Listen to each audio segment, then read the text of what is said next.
The following is brought to you by 810 Studios.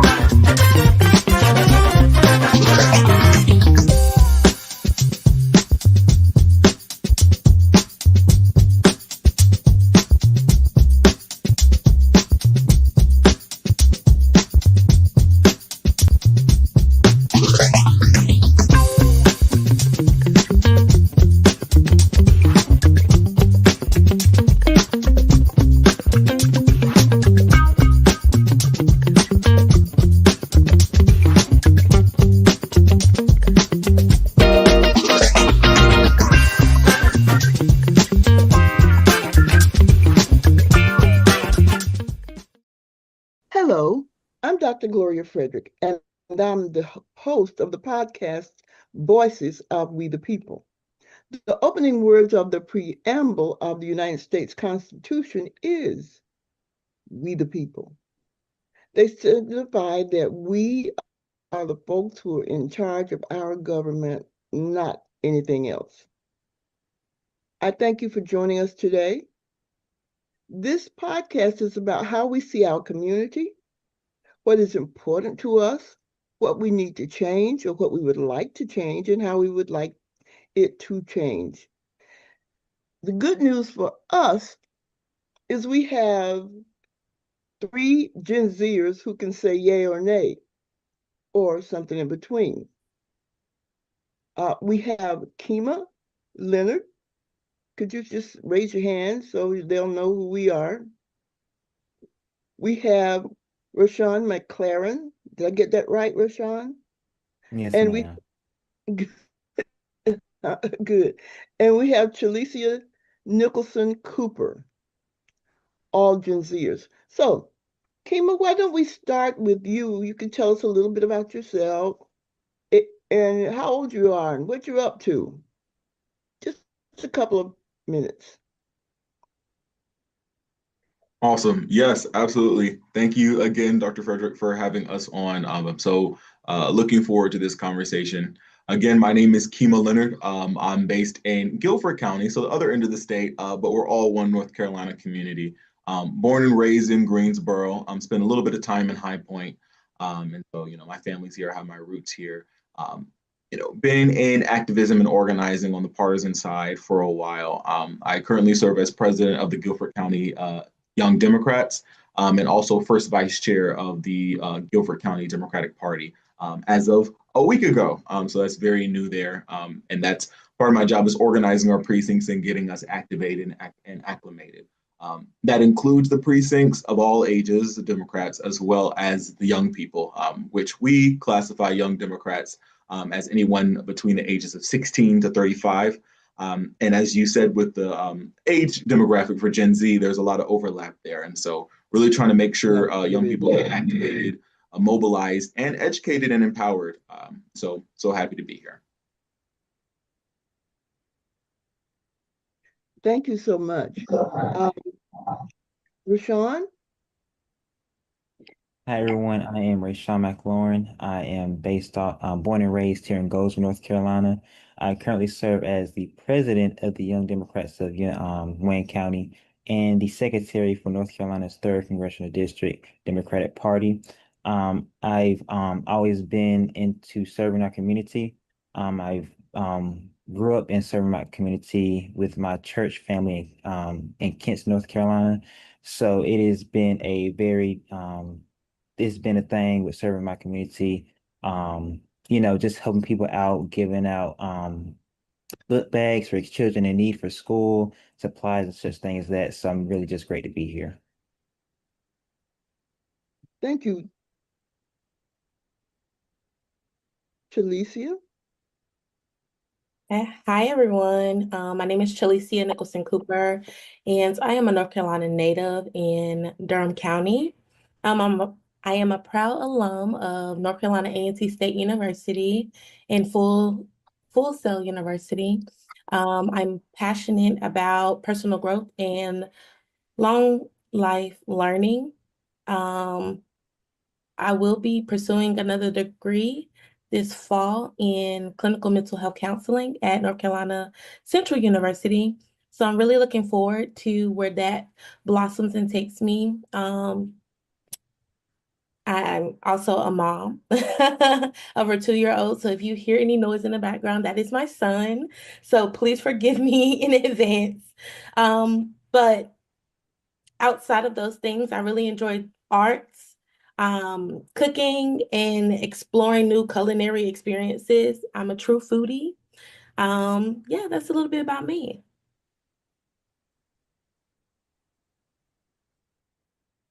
Thank you all so much for those words about yourself. We can tell that you are achievers. Now, for our audience, you may wonder why it's important to know about Gen Zers. These are young people who are our future. And our future seems to be approaching so quickly that they must have a word to say about what's going on. It's important that we know how they think about the world, what they see, how they feel about it. And our Gen Zers will do just that for our rest of our hour. I want to welcome all three. I think that it might be helpful to just jump right into the questions. And as I said, feel free to answer them in your particular point of view as you see fit. So I'm going to ask the first question, and you decide who gets the answer first, second, third, okay? In your experience, do you consider yourself a typical Gen Zer? Who's first? I can take a stab at answering that question. Okay.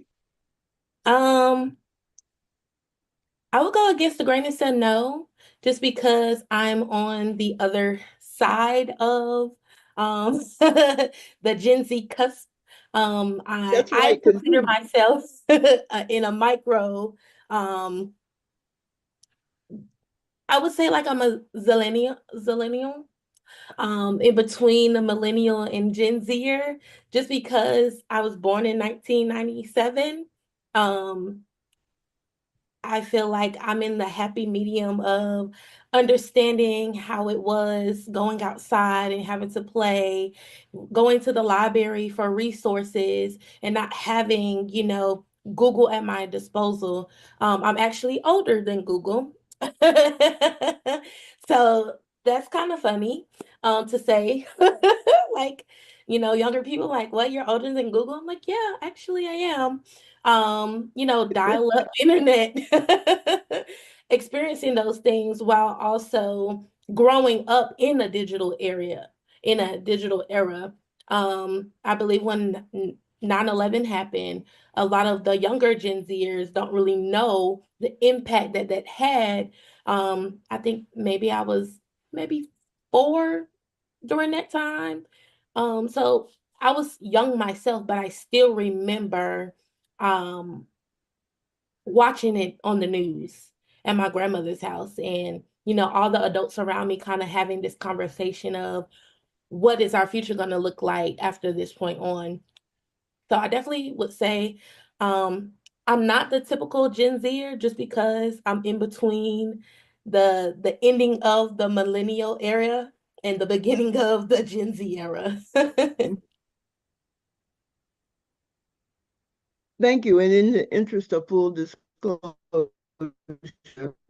Talicia is my niece and a very wonderful young woman. Would like to talk about whether they think that they are a typical, or is there any such thing as a typical Gen Zer?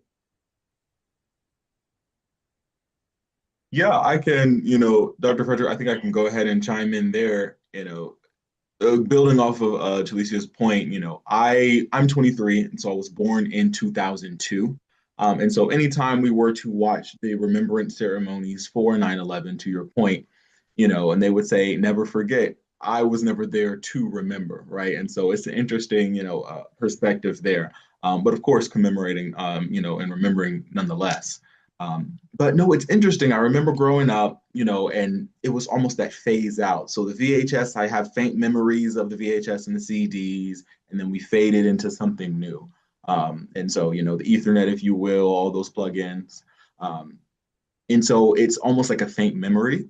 But growing up in uh, North Carolina with the aftermath of 9/11 and with the then, Iraq and Afghanistan, all those conflicts happening in the Middle East, and then seeing the first Black president, all in quick succession, right? And we can go on maybe later down in the conversation and say what that means. But I think all of those sort of life events really go to shape who I am. And I think it shapes the whole generation. So, I don't know if there's any such thing as a typical Gen Zer, right? But I do like your introduction of us and when you said that we value diversity and we value being straightforward and being free. And we can talk a little bit more about that, but I don't think there is a typical Gen Zer.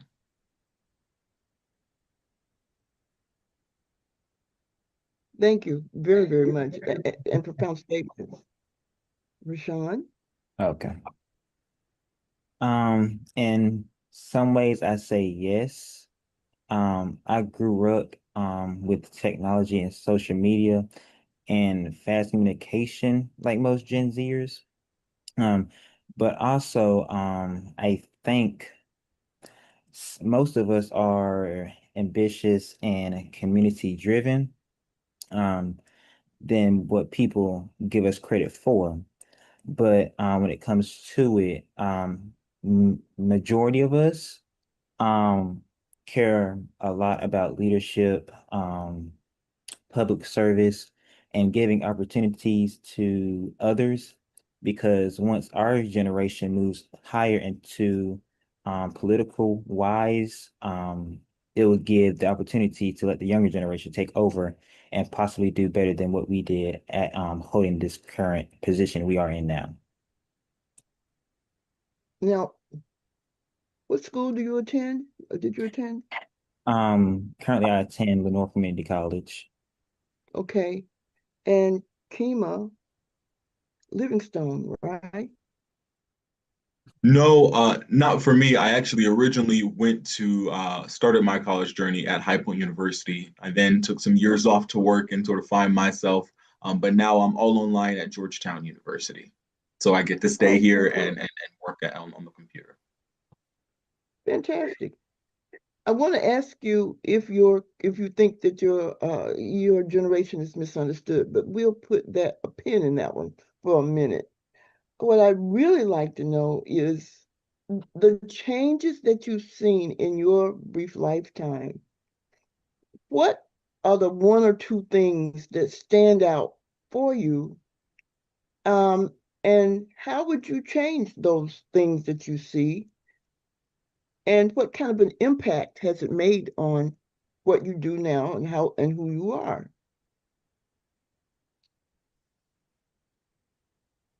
Well, I can go ahead and jump off there. And I was alluding to it earlier in my response, but lots of significant life events that Gen Z has had to, bear the brunt of early on in life, right?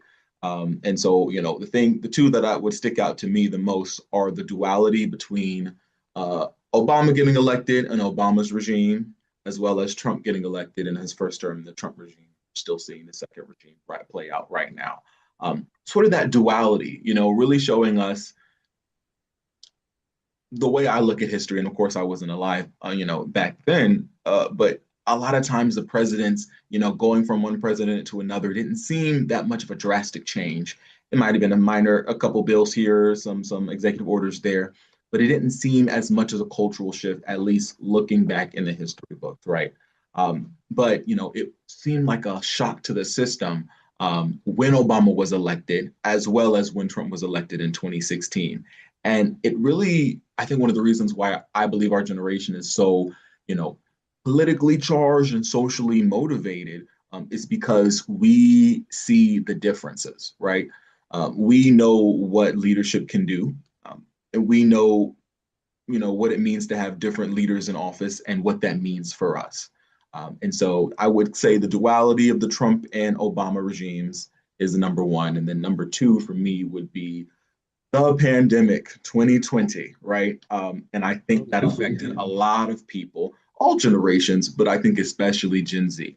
I'll go ahead and be on my soapbox to let y'all know that I was high school class of 2020. And so a lot of us, did not get the typical graduations that you may see from other generations. And so, having that and graduating from high school or from college during that year, and not having the typical sort of, turn off point, that you will, and just going into adult life, in economic, market that was just not conducive to say the least. It was very interesting. I think you see a lot of people in that specific subset of Gen Z sort of mellow in terms of accomplishments, just trying to do their best. And I think there's a lot of economic consequences that came from the handlings and mishandlings across the country of the pandemic that we're bearing the blunt of, which we can talk about later. But I would say those two instances.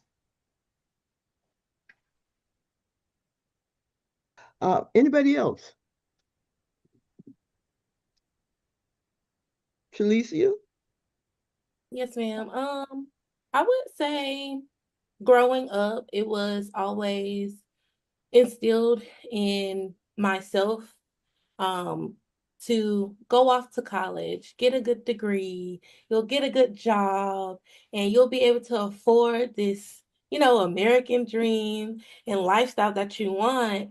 Um, but unfortunately, in this climate that we're in right now, that isn't the reality that was, given to me and to a lot of my fellow millennials and Gen Zers regarding how to go about achieving such a necessity. I think a lot of us had to pivot during COVID. And, I was working at Target at the time.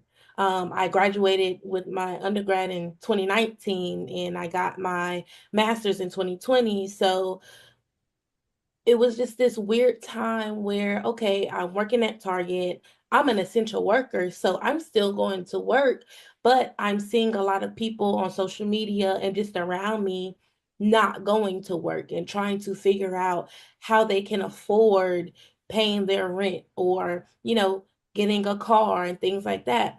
Um, and even with the affordability of buying a house, that has significantly went up since the generations before us. So a lot of us now, I feel like if we do live alone, we're living paycheck to paycheck. We're still in school or going back to school. We could be living with family members, leaning on their support. Maybe we have a roommate. Maybe we've, started a business during the pandemic. There are a lot of pivots that we've had to make and continue to make each and every day to just afford to get to the next day. I think there are some things that could be implemented and could help us. Um, it isn't my specialty. However, I do see some things that should change and need to change moving forward if we can um, start with our generation and, lend a hand to the ones before us and after us. Yes. When I was younger, I would always see then when I was younger, I always thought that to succeed in life was about popularity or recognition with people on social media.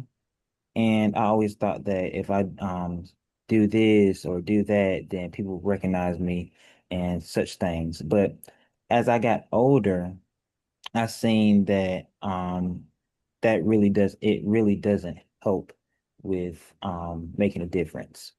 Um I've seen people say things like they're going to do this or do that just to get recognition from it or get people talking about them or just to get their name out in general. And when it comes to that time, they really haven't done anything. They haven't put any action to their words. So there's this saying people say they're all bark, no bite. It's similar to that because you say you're going to do this, but when that time comes, it doesn't.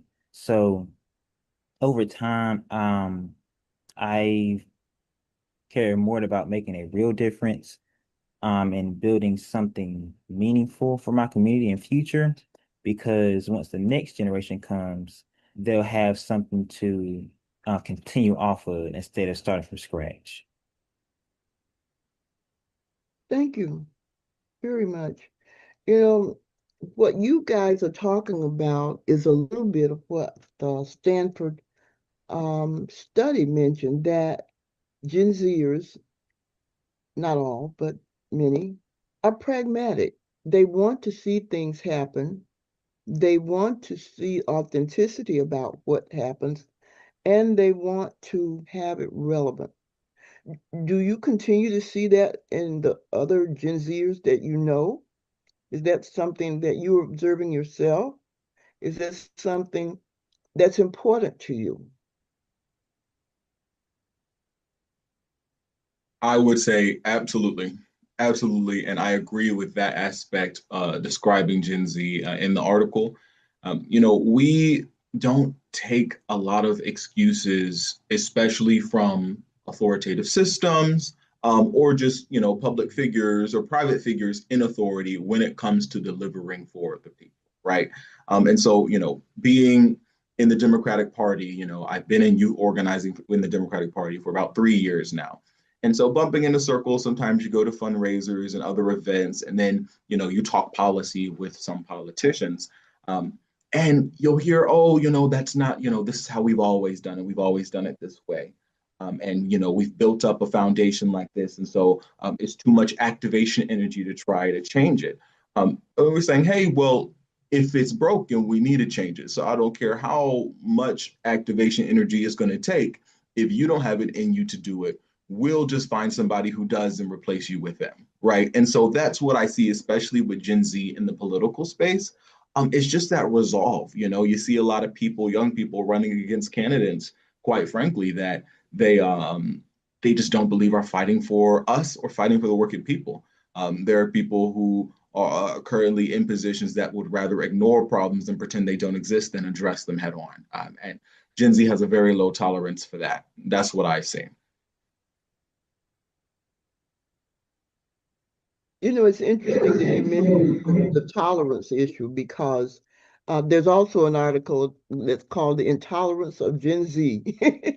And it talks just about what you said, and it has to do with your need for authenticity. You don't have a lot of time for people who are just messing. And that's what Rashawn was saying. No, no tolerance. But for people who are going to do, who are pragmatic, who are dedicated, who are committed, Gen Zers are your folks. And to me, that's so important. And that's to be applauded. That is to be applauded. I'm going to change gears for a couple of minutes, and we're going to talk about affordability because Talicia brought it up, and I think we need to explore it. So let's do that.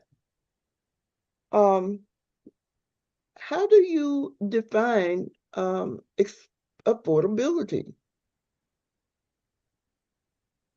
Well, I would love to just jump in on that because it's been something that has, you know, I've been looking at and experiencing, as somebody transitioning from, home environment to a college environment to, renting and, navigating that. And I have other people in my cohort that are doing similar things.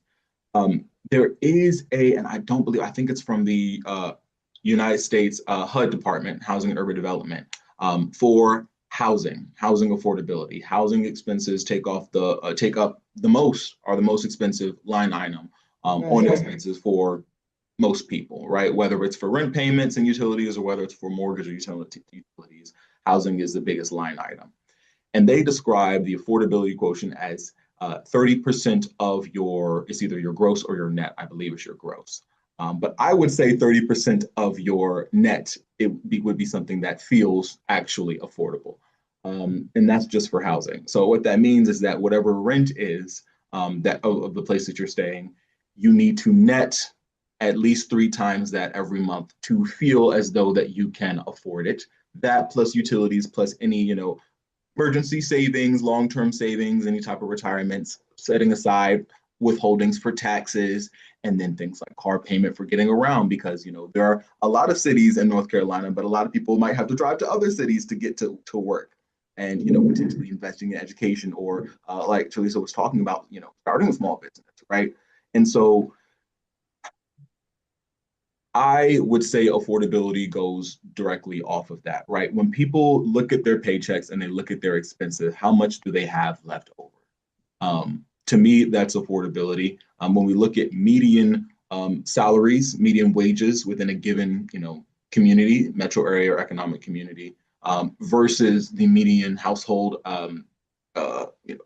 prices, house prices, as well as median rent prices, as well as averages, and looking at all those math equations there, we see a trend that I don't like seeing, where the wages are not keeping up with the inflation of the housing market, right? And I know we're going to talk more about that, but we are feeling it, right? So we talked about the 30% quotient for affordability. A lot of my cohorts it's more like 50%. Maybe it's 55. Some people it's 60, and they're, holding on to every dollar that they can get. But really making sure that the wages are kept up with the cost of living. That's what affordability means to me. In Eastern North Carolina, the housing prices have gone up 4 times faster than wages and still rising. And the consequence of that is Gen Zers are moving back home with their parents. It's also that I think Chalicia mentioned this, have roommates because that's what they can afford. And also getting, even if you can afford a home, you have to go to work to afford that. And so getting back and forth from home to work is another challenge. Chalicia, since you brought it up, why don't you talk some more about this whole concept of affordability as you see it? Of course. Um, it's not good. It's not great. I believe affordability is about purchasing power. And as Kima said so beautifully, the wages that we're receiving aren't really meeting that quota for the standards of getting a home, or even renting sometimes. I looked up the other day that rent where I am in Durham County for a 1 bedroom is between $1,380 and $14,000 for a 1 bedroom. A 2 bedroom goes up to $1,550 to $2,500. So I'm gonna you can only imagine how much money you would have to bring in to afford a place like that on your own. Um, right now, looking at the living wage calculator here in North Carolina, the minimum wage is still $7.25. And I'm really, what can you get with $7.25 an hour? Where I'm currently working, they're working on raising our minimum wage to $20, but even then, you would still need at least $38 to get out of, that poverty line. So it's not great. And I think sometimes the odds are stacked against us sometimes, just because like I said prior, we were told to get the degree, get a good job, and we'll be able to afford things. But even in this economy, gas is almost $5. I remember when gas was like $1. I really wish we could go back to those times. Um, and being a mom, I have to depend on government assistance for certain things. Um, and afraid sometimes to get pushed into the middle class just because once you're in middle class, you're not able to, you're kind of surpassed that poverty line at that point, and they're not going to give you those resources. And then all of your money is going to the essential needs of your child. Um, right now, if I was to pay out of pocket for my son's daycare, it would be $1,600. So with the help of a voucher, I pay $405 a month. Um, I don't make a lot. I make right under $20 per hour. However, it's still a challenge. I still have to depend on, my friends and family sometimes when I do fall short. But I do budget and I do prioritize my largest bills. I do live alone with my child. So it is, I have to take sacrifices. Before having my son, I could go, get my nails done, get my hair done, and pamper myself. I'm taking kind of self-care off of the table right now, until I can do better and afford those things that I really enjoy doing. However, right now, the current, climate, we're not doing too great. Um, but I really wish they would change certain policies because it was recently changed. As far as what you have to do, the requirements, even for food stamps and WIC now, they're making it harder for people to get accepted through those programs. What's fascinating to me is when I was your age, we don't want to go, like all elderly people say, when I was your age. Anyway, but when I was your age, as Chalicia pointed out, um, everybody was told, get an education, and that will be your lifeline to success. What I hear Gen Zers saying, what I hear you guys saying is that ain't necessarily so.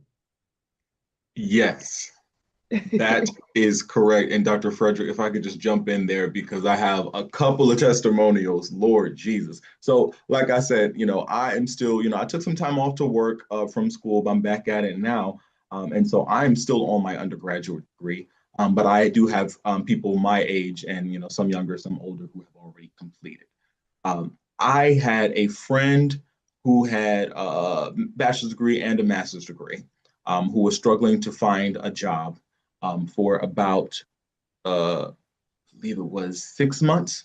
She had to do some gig work, some DoorDash, some substitute teaching before she finally landed a role. And her role gets paid $2,000 less than my role without a degree, right? So this is what's happening here. I got another friend, okay, also a bachelor's degree, also a master's degree. She had an internship that turned into a full-time job, but it was only supposed to be 1 year. So she had that 1 year to serve in that job before she would transition to hopefully another job. She was on the job search for her job after, but halfway through, a company bought out that company that she was working at and said that her role was duplicative, and then they laid her off. And so she was on unemployment for about, that one was 3 months before she was able to find another job. She was selling extra clothes on Facebook Marketplace. She was door dashing. She was Instacarting. She was doing all these things with a master's degree and a bachelor's degree. My rent in Guilford County, I have a 2-bed, 2-bath. This one right here is $1,360. Her rent is closer to about $1,600. She lives in Jamestown. That plus, that's not going to be enough to sustain, when we talk about unemployment. All right. So doing all these things and facing that economic pressure, Um, Again, and struggling to find roles because a lot of the roles she was applying for, the market is flooded because the economy is not doing well, and she's overqualified. And they know that she's overqualified, and they know as soon as the market goes back to where it needs to be, they just know that she's going to go off to a better role right there. And so not even giving a chance. I work at the bank, and I had a client whose son was laid off from a tech firm. I think it was computer engineering or computer science bachelor's degree. He applied to 400 jobs, including warehouse packaging jobs. Denied from all of them, still on the search, had to condense his expenses and move back home. So you're seeing a lot of that. You know, moving back home because the economic journey right now is just not working out, or you have people of means who say, hey, I'm not able to find a job, let me see if I can go back to school, right? And so they might be able to qualify for some scholarships, or they might have some savings built up, and so they're like, let me just stay in school and maybe get another credential, and then by the time I get my credential, the job market will be back up where it needs to be. But it's just, I have people who are loads more qualified than me who are struggling. And it's not everyone, but it's enough people for you to, question, what's really happening right now. And what are we doing? Again, to the point about Gen Z not tolerating any of the BS, what are our leaders and our stakeholders and our power brokers doing to fix the situation, right? But I just had to jump on that because, I've seen it so much. And to your point, Rashawn, about car insurance, you're exactly right. I had a friend graduated high school about a year ago, and he was looking for a job. I think right now he's at McDonald's, which right now he's 13 an hour, which is not, going back to the quotient, is not going to be good enough to sustain one bed, one bath, at least, in Guilford County. But he's like, you know what, Kima, I'm wanting to work to get a car. And I said, okay, if you do it the real way, right? Don't ride dirty. We don't recommend that. But the real way in North Carolina, if you want to get your license and all those things, you need to get at least personal liability insurance. But if you want the car and the license, you're going to need license both for the car insurance, right? He was given quotes, and this particular firm requires that they pay 6 months upfront, all at once before you can start. It was close to $2,500. Wow. Do you think he has that coming out of college at $13 an hour at McDonald's? No. And so he's like, you know what? I'm just going to go ahead and wake up 2 hours early and use our bus system right now, until I can build that back up. On $13 an hour, that's going to take a longer time, right?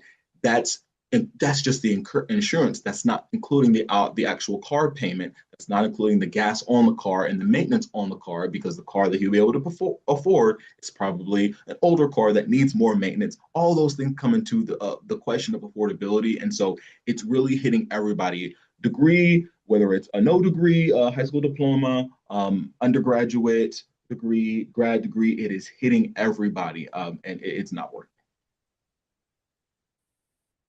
I want to thank the three of you. We're going to take a break.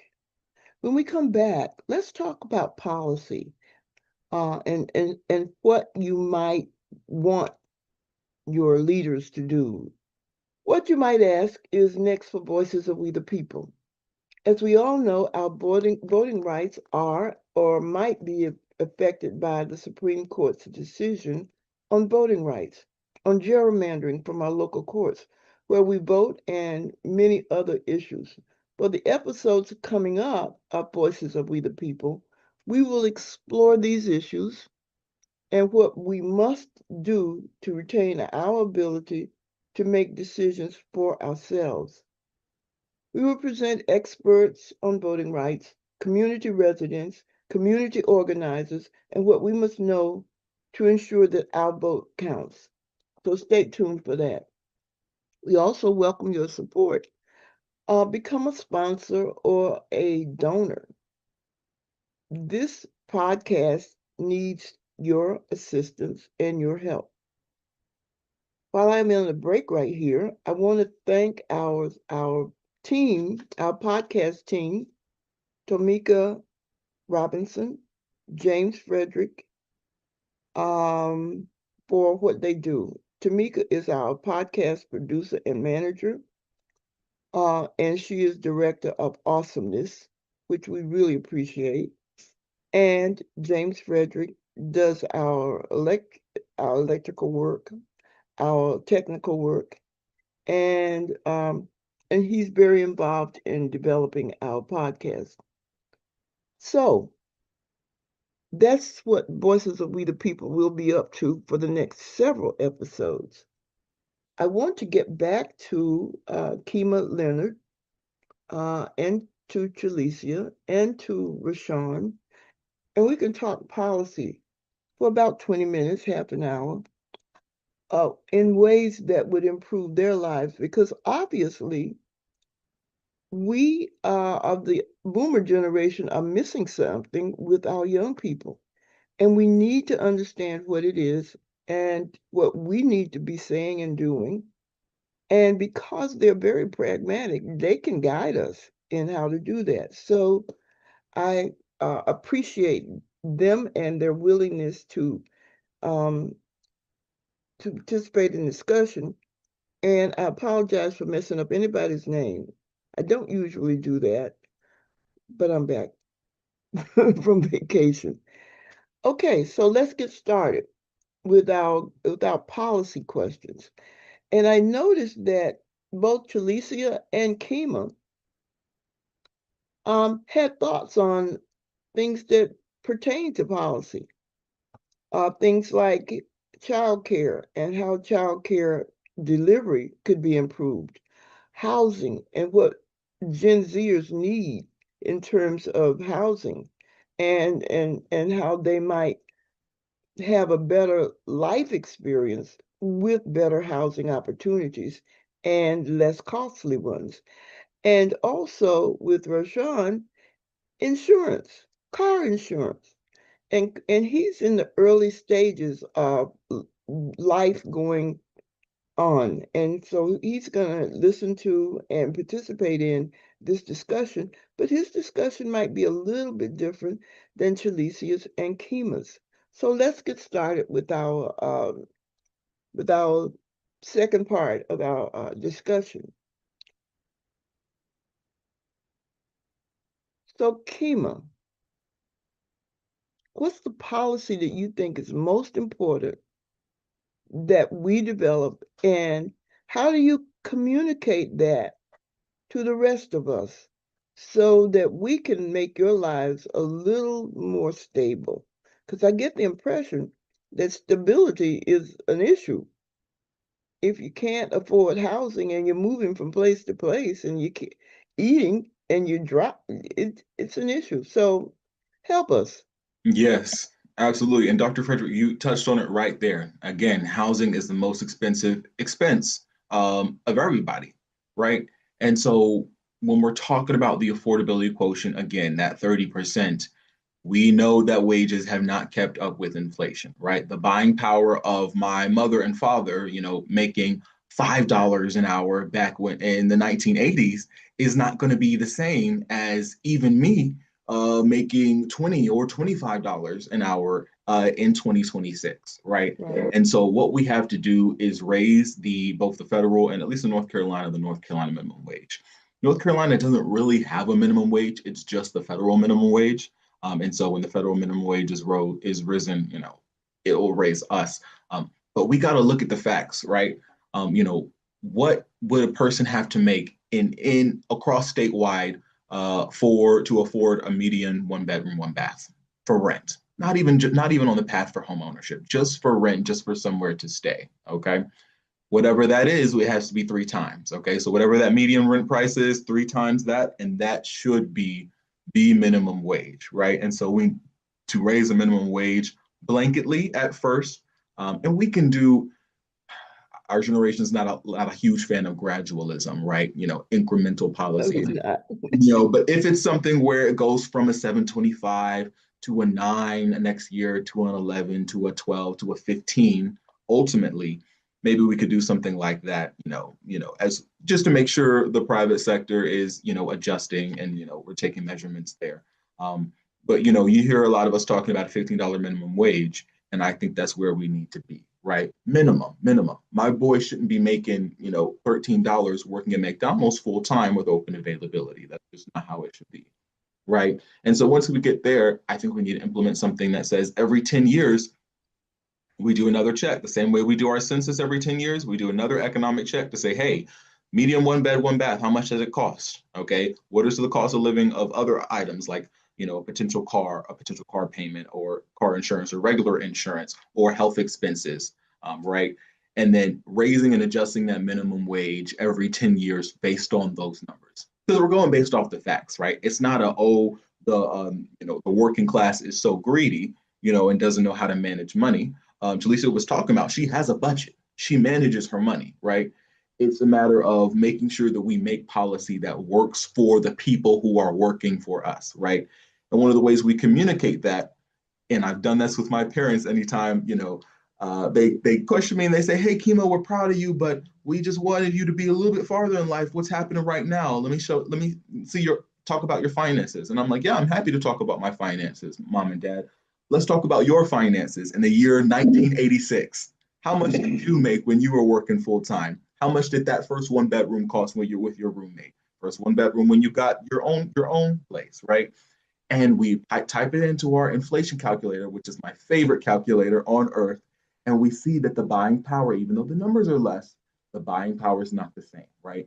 When we do that over and over again, case by case examples, just having conversations with our parents and our grandparents and our family members around us, just so they can understand what's really happening in our economic situation. Okay. Doing that and spreading that, I think we'll get more support for that specific policy. But that has got to happen. And I'm going to tell you this as well, not just for renting, but for home ownership. It's not just about affording the monthly mortgage payment. It's about saving up enough for the down payment that, relates to your type of loan that you get that relates also back to your credit score. And it's about minimizing debt before you do it. We talk about people as, all of us are talking about all of us are, Rashawn and I are pursuing college, and I think, Shalisa, you have your degree. I think you have two degrees, and then you're pursuing another one. Congratulations, by the way. But let's talk about the affordability for college, right? A lot of us, some people can pay out of pocket. That's great. Some people have scholarships that pay everything. That's wonderful.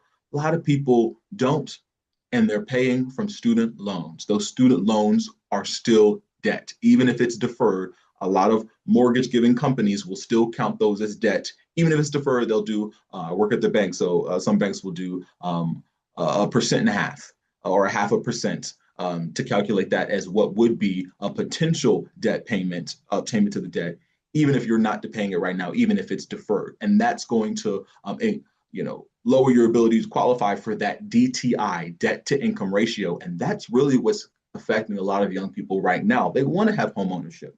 They want to start paying themselves, but they're not able to reach that cap because the ceiling is just so hard. Again, because we were sold, hey, we need to get this degree by any means necessary. And so I know there was a whole spiel there, but minimum wage has got to increase.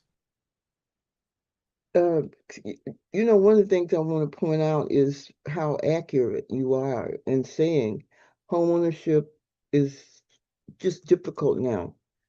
When my husband and I, we won't talk about how many years ago that was, but when my husband and I bought our first house, we lived in Charlotte, and we paid $12,500 for a 3-bedroom, 1 bath, kitchen and dining room, and a laundry room.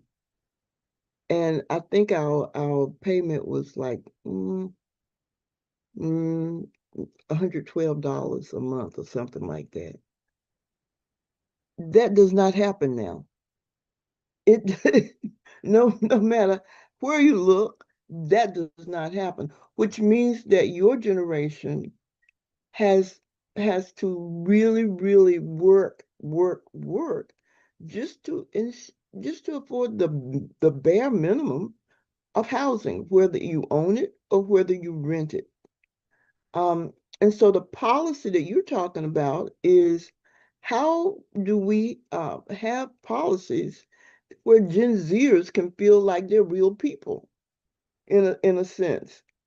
How do we have, what do those policies need to look like? Chalicia,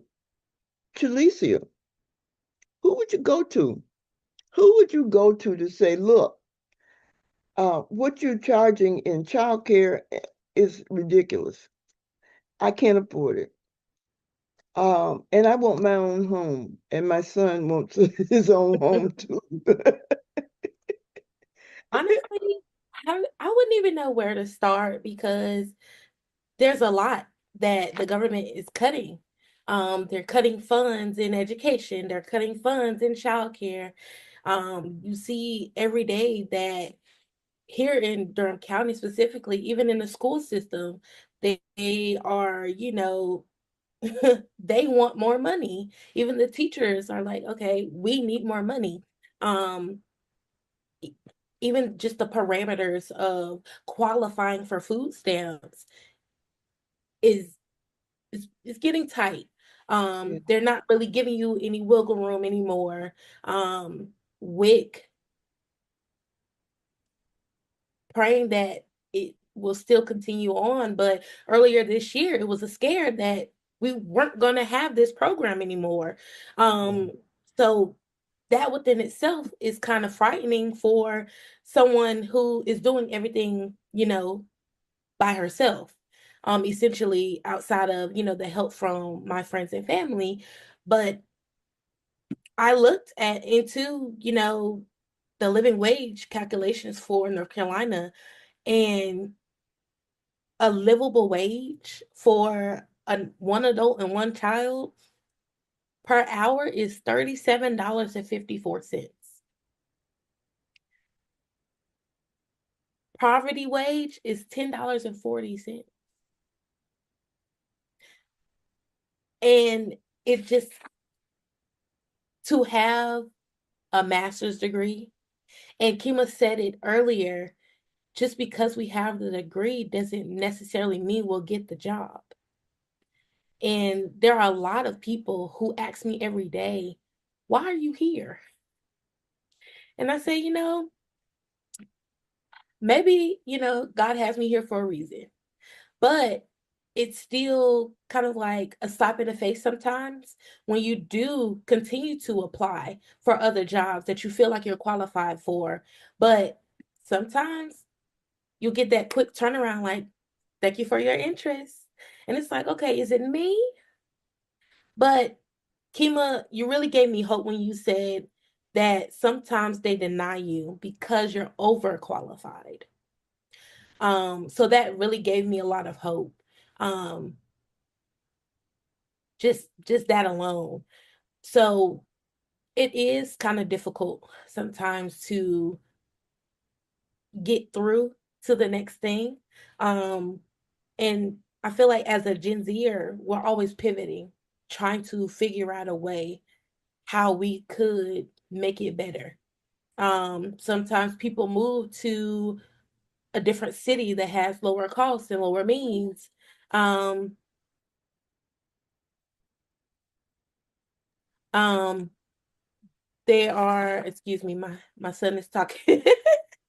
um, there are, like I stated before, the company that I'm at currently, they're talking about increasing their minimum wage in July to $20. Right now I think it's around maybe 18, um, which is nice. Other places they don't start you off at 18. Sometimes I know when I was working at Target, I think I started off maybe around 13, 14. Then it increased around COVID time to about 15. So I was like, okay, I thought we was working with something for a second. But then the economy said, haha, nope. But it's amazing to see and have these conversations with my parents and with my grandparents, and we sit here compare and contrast. And even my dad, he's like, he continues to encourage me, um and just reminds me, you've done what you needed to do, so continue on. It's not as easy as it was when I was your age. And I have older coworkers, even in the workspace. Sometimes, as being a Gen Z, we're in between. We have people that are younger than us working with us. We have people older than us working with us. At my last job, my manager was actually younger than me. And she taught me a lot. Even, so to me, it doesn't really matter what age you are, I can still learn from you. And where I am currently, there's older people looking at me like, hey, can you assist me in this area? And it could be something digital, it could be some work that they need done on Canva. That's something that I do on the side, is creating in Canva. So there are a lot of things that I feel like should change, especially childcare. Um, like I said earlier, if it wasn't for a voucher, I would have to come up with almost $2,000 a month for my child to go to a good daycare. And there's daycares out there that's more than my rent payment. So just imagine having, almost $1,300 in rent and almost $2,000 in daycare fees. With the income that we're bringing in, it simply isn't enough. Rashawn, Yes, ma'am. anything you'd like to add? I think I stepped on you, sorry. Well, they both Kemma and I hope I'm not, how do you pronounce your name? Alicia. Shalicia. They both gave great points. Um, I do want to touch bases back on college and student loan. What Kima said, there's some students that does financial aid, as well as myself. Financial aid helps some students, not all, but some. I know some gives out over 1,000, 5,000, 2,000, whatever the case may be. Um, but some students, when they get it, they want to tend to use it for themselves instead of having to pay for phone bills if they're paying it by themselves, or car notes, or whatever is important things. And sometimes it helps, but most of the time it doesn't, because I know some colleges, they'll tell you how much you're going to get, but they take out some for your classes, and you get a totally different number. And I get it, because you don't want to pay over $2,000, $3,000 out of your pocket for just attending classes you want to get a degree in. But at the same time, some of these students need the money to, just to survive out here, because some are living by themselves in apartments, and they're already paying expensive rent, but they also have to pay their phone bill. And it's a struggle for especially us to really do things that we tended on doing when we were younger. Because when we were younger, we thought, hey, we got to do this, we'll have this house, we'll have that mansion that we seen years ago. And then now you can even afford a one-story house, because some things went up. And, college can help with that, but at the same time they can't, because they can only do so much. They have over 1,000 students attending school, and they give out so much of the money they can give. But they both touched on good points. So I know Kama took some of the points I want to speak about, but he explained the way that I was intending on doing it, but he did it in a much better way. I am grateful that you agreed to talk to me. Thank you so much for having questions and answers and discussion and topics that I hadn't even thought of. Um, and to our audience, don't forget that you can go to our website and see what we're up to. Voice of We the People is our website. And give us feedback on today's program. I'm grateful. Um, if you have any questions or comments, please, Dr. Gloria Frederick, host of Voices of We the People.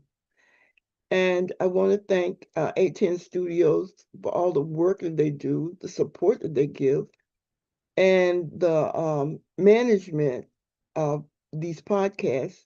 And this is Gloria Frederick saying thank you to our audience, and thanks for listening. And see you next time for Voices